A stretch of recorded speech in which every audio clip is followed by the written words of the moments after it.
Existem duas formas com que as crianças aprendem mais rápido e melhor. Essas duas formas são as seguintes. A primeira delas é brincando. Crianças aprendem brincando. E a segunda delas é através do exemplo. E esse exemplo, ele tem alguns detalhezinhos que valem a pena a gente ressaltar. É o exemplo repetitivo, né? Rotineiro, aquela coisa que se repete, vindo de pessoas com quem ela tem um vínculo de confiança, com quem ela tem um vínculo afetivo. Ou seja, através dos exemplos que você, pai e mãe, dão para o seu filho. Então hoje nesse vídeo a gente vai falar, vai ensinar na prática de como que você consegue ajudar o seu filho a criar hábitos saudáveis, hábitos de autorresponsabilidade através do exemplo. Então desenvolver hábitos que estejam relacionados ao cuidado da casa, das tarefas domésticas, do ambiente onde aquela criança vive, hábitos de autocuidado, né, de cuidar de si mesma, de autodisciplina, hábitos de consciência ambiental, né, de consciência de comunidade, de senso de comunidade, de autorresponsabilidade. Então é disso que a gente vai falar aqui hoje. E aqui tem uma oportunidade que vai além de você ajudar o seu filho a criar hábitos de autorresponsabilidade. Também é uma baita oportunidade para a família. Tem 3 pontos aqui de oportunidades que eu quero ressaltar para que você se engaje e jogue consciência para essa prática que a gente vai ensinar aqui. O primeiro deles é que é uma ótima oportunidade para você rever seus hábitos individuais, né? Hábitos de cuidado com a casa, hábitos de autocuidado, hábitos de autodisciplina, de consciência ambiental, sustentabilidade, porque se você vai ser o exemplo para o seu filho, você precisa rever coisas ou formas como você faz as coisas. Então é uma baita oportunidade para a gente olhar para coisas que estavam ali meio adormecidas, acomodadas e que talvez não sejam tão legais, o que a gente quer mudar na nossa vida.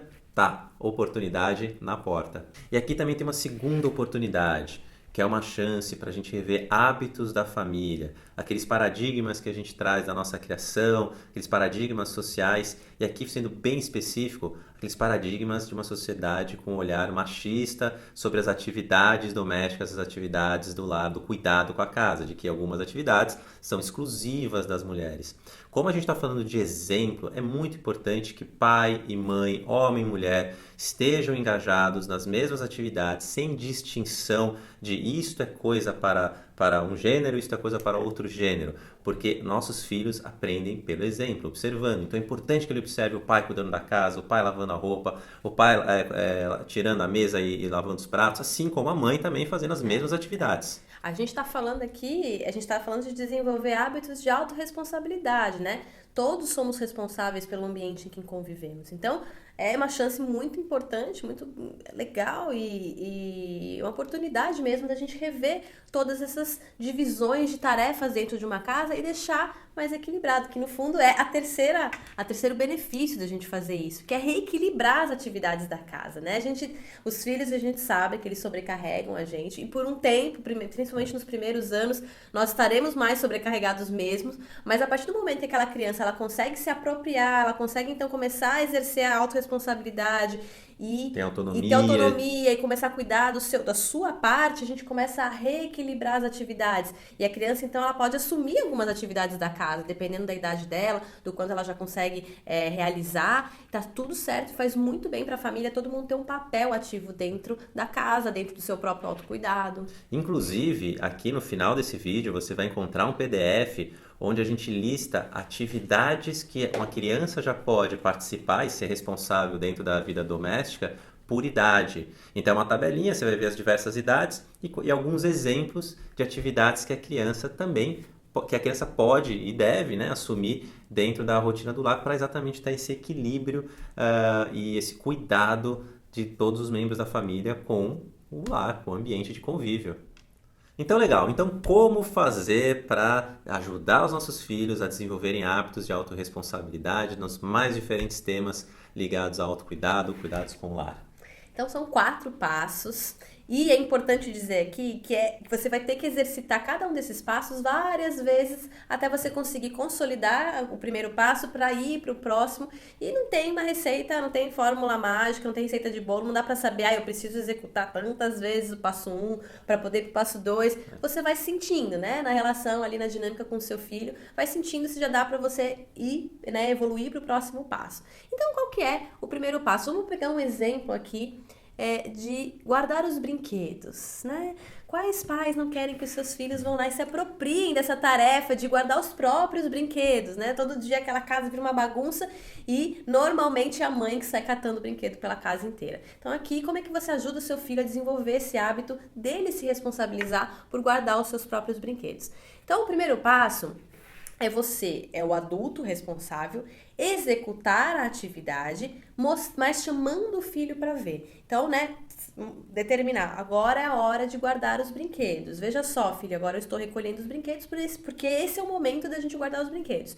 Então, o adulto, ele é o líder da atividade, enquanto a criança observa aquela atividade. E aí você talvez tenha que repetir esses passos várias vezes, mas é sempre muito importante você trazer a criança. Não é você recolher sozinha e a criança lá tá fazendo outra coisa. A criança tá vendo o que você tá fazendo. A criança está participando, mesmo que passivamente, através da observação. O passo 2 é você convidar, você chamar a criança para participar daquela atividade, dando algumas atividades específicas ou simplesmente ela vai fazer uma parte da atividade. Então você continua como líder, só que ela já começa a ajudar, ela é a ajudante. Então você pode, por exemplo, continuar recolhendo os brinquedos e pedir que ela abra o armário, para que ela pegue aquela caixa, que ela pegue alguns brinquedos que ficaram em determinado canto. Ela começa a ser envolvida na atividade.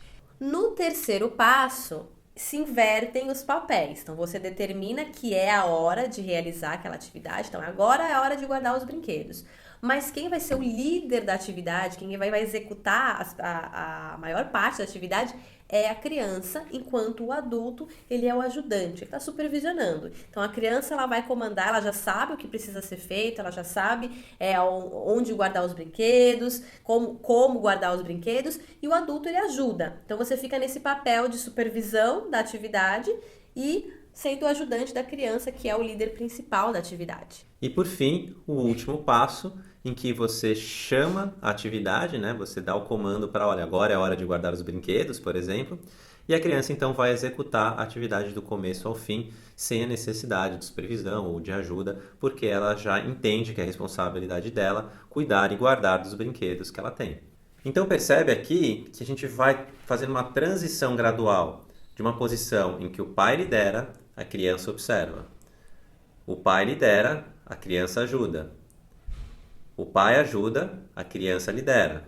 E por fim, a criança lidera e executa a ação. Vamos dar mais alguns exemplos de atividades que podem se encaixar dentro dessa dinâmica, né, para criar esse hábito saudável? Além, então, a gente deu o exemplo dos brinquedos, mas pode também ser o exemplo de guardar as próprias roupas no armário. Pode ser o exemplo da criança regar as plantas da casa, né? Então, molhar as plantinhas. Um outro exemplo que pode ser é colocar a mesa do almoço ou retirar a mesa do almoço. Um outro exemplo aqui é guardar as compras do mercado. E a gente indo também para uma outra área, a área do autocuidado, também entra aqui nessa técnica atividades como escovar os dentes, tomar banho, enfim, tudo que a criança tem como atividades para cuidar de si e para conviver harmonicamente em família. Um ponto de atenção aqui é que dependendo da atividade que a criança vai executar, precisa de alguma adaptação na casa para que ela consiga executar aquela determinada atividade. Então, se você está falando, por exemplo, de guardar as compras no mercado, de repente você vai precisar disponibilizar para aquela criança uma escadinha, um banquinho para que ela suba e consiga guardar as coisas no armário. Ou, de repente, se ela lavar a louça, também precisa de uma escadinha para que ela consiga chegar até a pia. Então, você precisa proporcionar formas de que a criança consiga fazer aquilo com autonomia. Então, é importante sempre olhar para isso para que ela consiga realizar as coisas sem ficar dependendo do adulto para ajudar. E tem um lance legal aqui, que quando a gente consegue distribuir as atividades entre os membros da família, a gente está criando uma brincadeira, uma atividade que forma vínculo, que forma liga social. Por exemplo, chegou a hora do almoço de fim de semana, almoço de domingo. Poxa, na hora de preparar os alimentos, a mãe pode ter uma atividade, o pai outra, e a criança também participa fazendo alguma parte do preparo do alimento. Comeram? Também da mesma forma. A criança pode tirar a mesa, o pai limpa os pratos, a mãe guarda as coisas na geladeira. Todos ali estão executando uma atividade de convívio e formação de vínculo muito forte. Enquanto, ao invés de repente, só vai filho, vai para lá que a gente cuida aqui. isso cria uma dinâmica muito legal de convívio e de afeto.